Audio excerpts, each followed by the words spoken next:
네. 네. 좀 부담스러워요. 얼굴 안 나오게 해주세요. 얼굴 안 나왔어요. 아, 저 왜 이렇게 쳐다보는 이거는 어쩔 수 없이 나오는 건데. 일단은 저는 이제 기획자다 보니까 기획에 대해서 뭘 공유해 볼까 생각하다가 일단 그 기획자랑 개발자랑 다 공유할 수 있는 부분이 어떤 부분인가 생각했을 때 그 프로젝트 관리라는 부분에서 좀 거시적으로 봐도 좋겠다라는 생각이 좀 들었어요.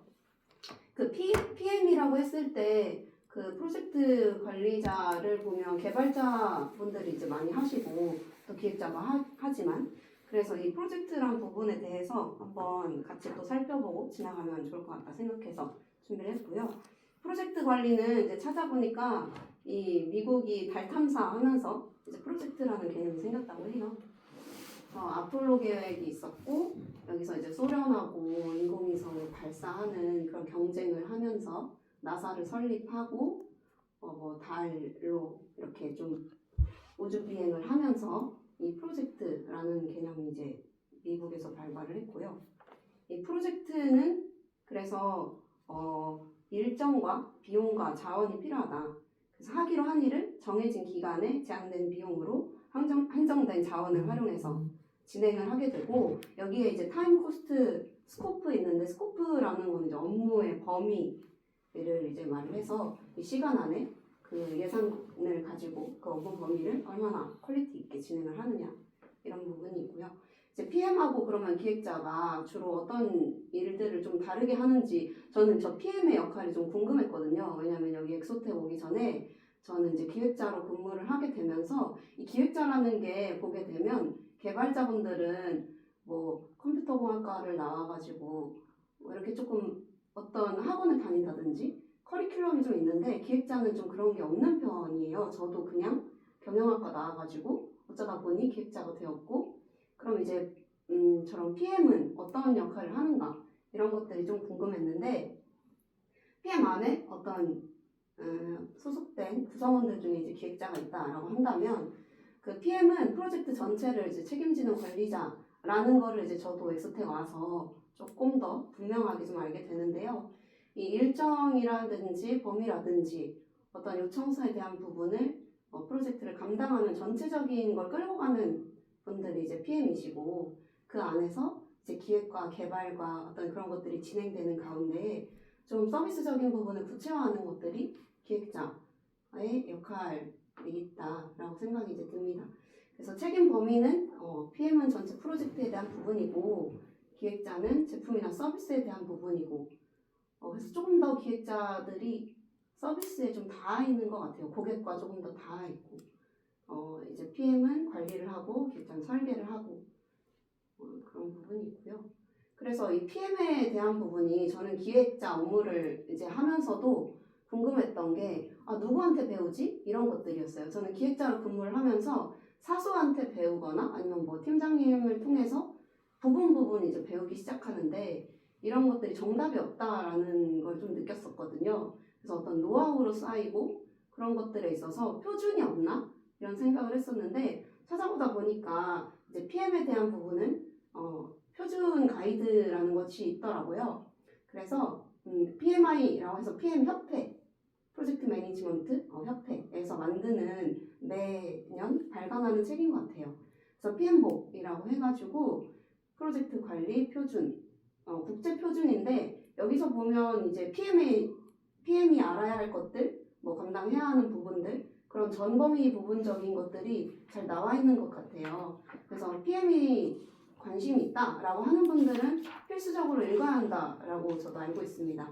그리고 기획자들도 좀 알아두면 좋은 배경 지식이 되는 것 같아요. 그래서 맨 마지막에 나와 있듯이 이렇게 해야 한다라기보다 이런 PM들이 뭔가 프로젝트를 진행을 하면서 그 베스트 프랙티스를 좀 정의하는 그런 부분들이 있는 것 같습니다. 그래서 나중에 이런 부분도 좀 스터디해보면 좋겠다라는 생각이 전 개인적으로 좀 들고요. 그 기획도 굉장히 종류가 여러 가지인데요.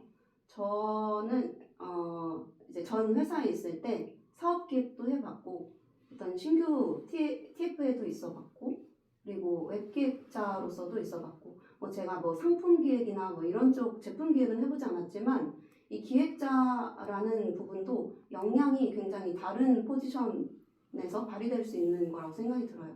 근데 그 부분에서 저는 이제 사업 기획 쪽을 하다가 웹 기획자로 포지션이 바뀌게 되면서 웹은 내가 한 번도 해본 적이 없는데 이런 좀 어려움들이 초반에 있었습니다. 그래서 개발적인 지식도 없고 어떤 사용되는 용어도 잘 모르겠고 그런 부분에 있어서 책 같은 거를 초반에 되게 많이 읽었고 이제 실제로 경험해보면서 깨닫게 되는 부분들이 있는데요. 그래서 기획자라고 한다면 사실 그런 의사소통 능력이나 문서화 능력이 굉장히 요구된다고 생각이 들어요. 그래서 그런 것들을 의사소통의 툴이 말만 있는 게 아니고 문서로서도 소통을 해야 되기 때문에 그런 것들을 구조화하는 거, 풀이하는 거 이런 것들이 굉장히 중요하다라는 생각이 좀 들고요. 웹기획 같은 경우는 이제 웹 시스템 환경적인 부분에서 그 서비스에 맞게 기획을 하는 부분들이 이제 아시다시피 있습니다. 그래서 기획자라고 한다면 저는 크게 그 인하우스 기획자, 에이전시 기획자, 웹 기획자로 봤을 때요. 이렇게 좀 설명을 할 수 있다고 생각을 합니다. 그래서 보통 인하우스라고 한다면 제가 전에 있었던 회사에서 인하우스 기획자로 있었는데 회사 내부에 서비스가 이제 제공이 돼요.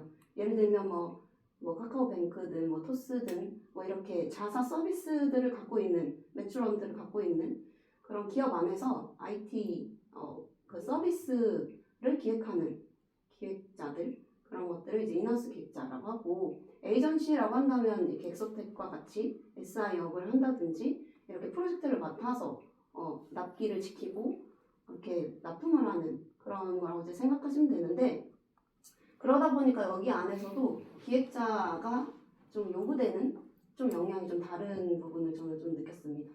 인하우스 기획자는 고객이 이러한 예를 들어 제가 어떤 홈페이지에서 토스다 뭐라고 한다면 이 토스를 이용하는 사용자들도 나의 고객이지만 이 토스 안에서 뭐 서비스를 실제로 그 운영하는 그런 회사 내부의 직원들도 저희 고객이 될 수 있고요.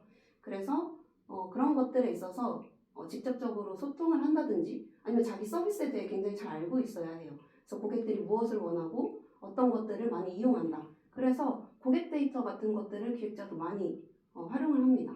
그래서 뭐 이렇게 클릭하는 뭐 그런 것들로부터 해서 뭐 로그라든지 이런 것도 실제적으로 고객들의 그런 데이터를 살펴보고 그리고 뭐 그런 설문도 진행을 하고 그런 것들을 통해서 서비스에 대한 관심을 굉장히 갖고 있어서 UI나 UX에 대한 부분에 비중이 굉장히 큽니다. 기획자가.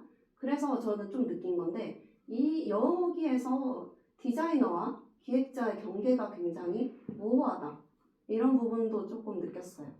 그 디자이너가 기획의 역할을 할 수 있고 그리고 기획자도 그 UI, UX에 대한 그런 거, 막 CX까지 그런 관심을 많이 갖기 때문에 그런 것들이 조금 모호하다 이런 생각을 좀 하게 됐고요.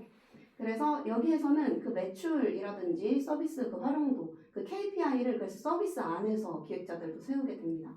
그래서 어떤 서비스를 새로 만들든지 개선을 하든지 그런 것에 있어서 그 내부 프로젝트가 진행이 되고 그 안에서 뭐 팀이 꾸려지든지 아니면 이제 각자의 KPI대로 달성을 했는지 그렇게 오픈이 이루어지게 되고 에이전시 같은 경우는 저도 여기 와서 처음 경험을 하는데요. 확실히 여기에 있어서는 딱 그 할당된 부분만 진행을 좀 하는 부분이 있는 것 같고 그래서 프로젝트가 반복되는 부분이 있어서 조금 더 수월해지겠다 점차 뭐 그런 생각도 좀 들고 이 안에서의 그 기획자의 역할은 서비스적인 부분보다는 그 고객의 요구사항을 정말 잘 제공을 하는지 아니면 그 안에서 조금 더 인하우스 기획자보다는 좀 활발하게 움직일 수 있는 부분은 좀 적은 것 같고 그냥 좀 PM으로 좀 나가야 하는 부분들이 좀 있는 것 같아요. 제안서를 또 작성하는 부분이 새롭게 있기도 하고요.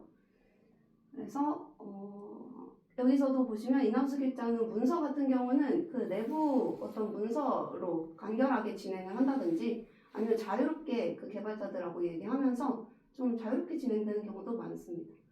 에이전시는 확실히 좀 산출물을 내야 되기 때문에 좀 명목상의 어떤 문서를 만들어야 되는 그런 것도 많은 것 같아요.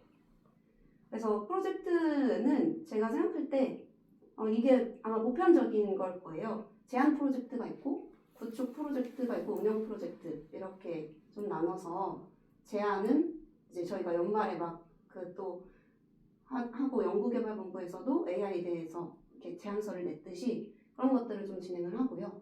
구축이라는 부분은 어떤 시스템이나 서비스를 납품하고 하는 경우, 예를 들면 뭐 인천시 포털 같은 경우도 19년도에 막 20명의 개발자들과 뭐 모여가지고 구축을 했다고 들었는데 이제 그렇게 구축이 만들어지는 부분이 있고 그 다음에 그 이후에 뭐 유지 관리라든지 이런 부분이 운영에 들어가지 않을까 생각이 듭니다. 그래서 그 사실 구축이나 운영은 비슷한 것 같아요. 구축이 좀 더 사이즈가 크고 할 게 많다. 운영은 이 운영 유지 보수 기간 1년이라고 하면 그 구축의 저 프로세스가 그 요구사항 자잘한 거 별로 빠르게 돌아간다. 이런 생각이 좀 들고요. 제안 같은 경우는 저 RFP라는 그 제안 요청서가 이제 그 시청이라든지 뭐 그런 발주처에서 나오잖아요. 엄청 길게. 이제 그거를 좀 분석을 하고 또 제안 전략을 수립을 해서 직접 또 만들어서 우리 안에서 리뷰도 하고 PT도 해가지고 최종적으로 이제 용역이든 뭐 물품이든 채택이 되는 그런 경우인 거고 이제 저도 처음 경험을 해보게 됐습니다. 그리고 구축 프로세스는 보통의 이제 서비스 이렇게 단계가 이렇게 되잖아요. 착수해가지고 설계하고 구현하고 검사하고 종료되는 이런 일반적인 것들 운영도 마찬가지입니다. 그래서 근데 사실 이 구축 프로세스에서 이 착수에서 종료까지 이게 보편적인데 이거는 워터폴 방식이라고 해가지고 다들 아시겠지만 그 폭포수 방식으로 위에서 이제 내려오는 단계적으로 이루어질 때 많이 이루어지고요. 그 에자일도 한번 해봤는데 저건 좀 쉽지는 않은 것 같아요. 굉장히 좀 빠르게 이루어지는 만큼 좀 리스크가 있는 것도 있는 게 재밌게 일할 수 있을 법도 한데 그만큼 에너지도 엄청 많이 들고 그리고 좀 그 산출물의 그 방향성이 이랬다 저랬다 하는 경우도 좀 많았던 것 같아요. 그래서 일단은 이런 에이전시 같은 경우는 거의 워터폴 방식으로 하지 않을까라는 생각을 하게 됩니다. 그래서 사실 여기까지 하려고 했는데 저만 발표여가지고 그냥 사례 같은 것만 조금 제가 했던 것들 오늘 한번 해보려고 합니다. 혹시 여기까지 질문이 있으실까요? 계속 진행하세요. 네. 그 구축 프로세스가 일반적이니까 이렇게 보면은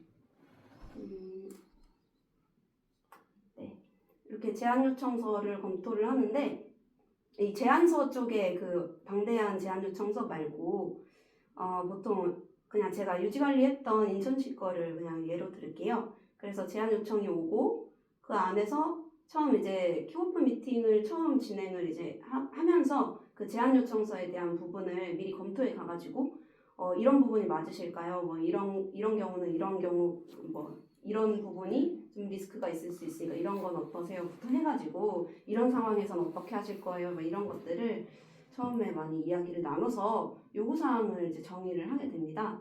요구사항 정의서는 보통 이런 식으로 하라고는 하는데 이렇게까지 하면 조금 힘들긴 한데 이렇게 좀 요구사항 넘버링을 해가지고 사용자라든지 이렇게 상세 내용이라든지 이런 것들을 협의를 해가지고 수용을 할 건지 중요도 같은 경우도 이제 만들게 됩니다. 잘 안 보이실 텐데 그 실제 진행한 거를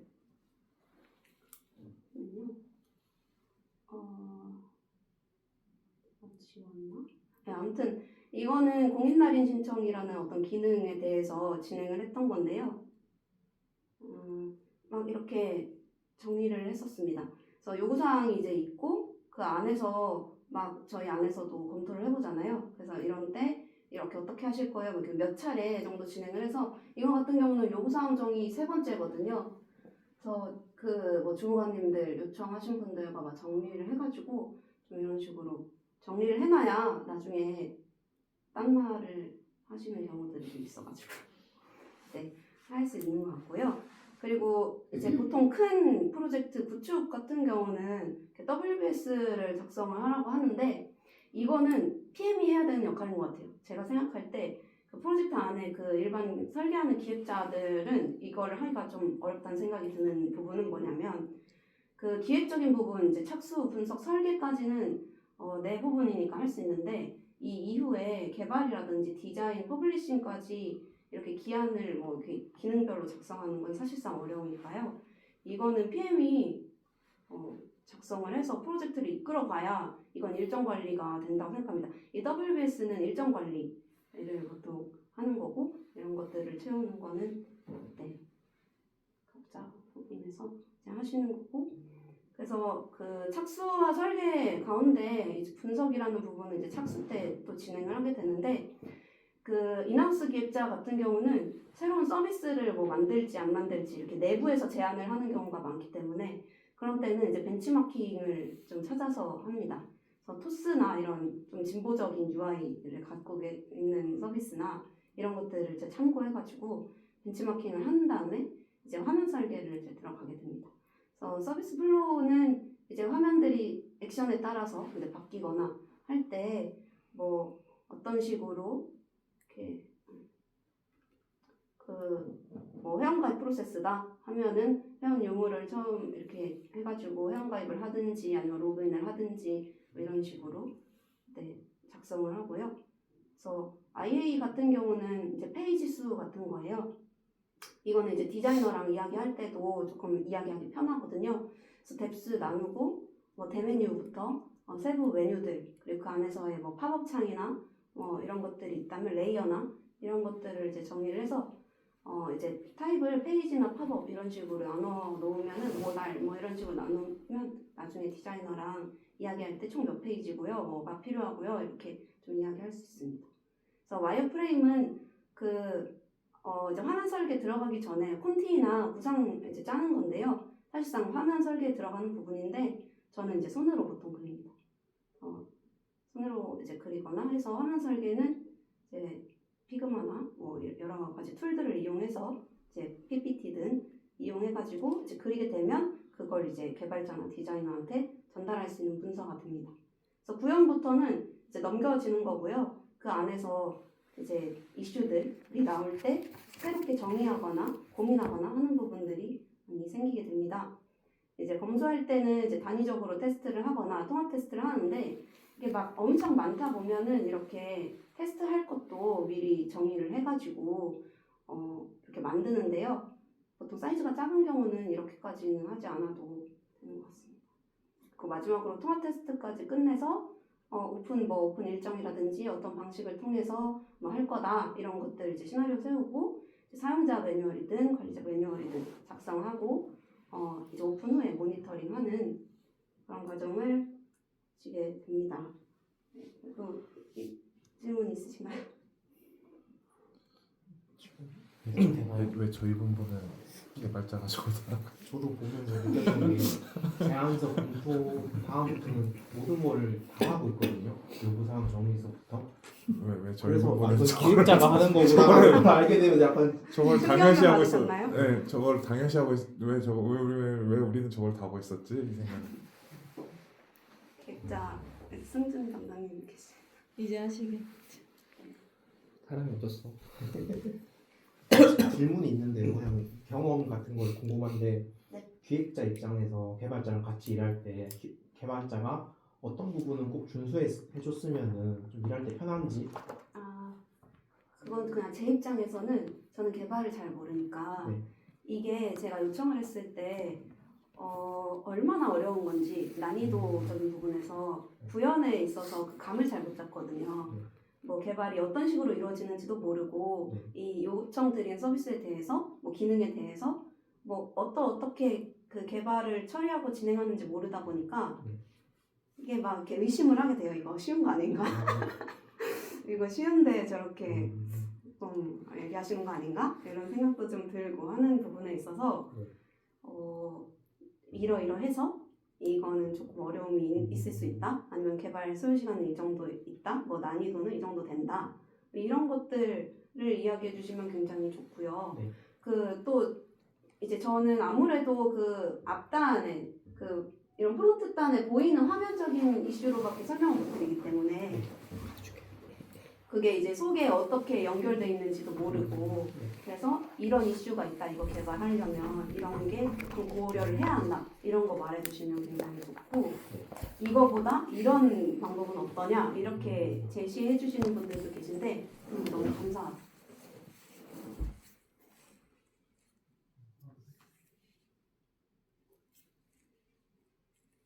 저는 또 궁금한 게 제가 이렇게 말씀드린 부분을 사실 다 아시죠? 개발자분들은. 전 그것도 궁금해요.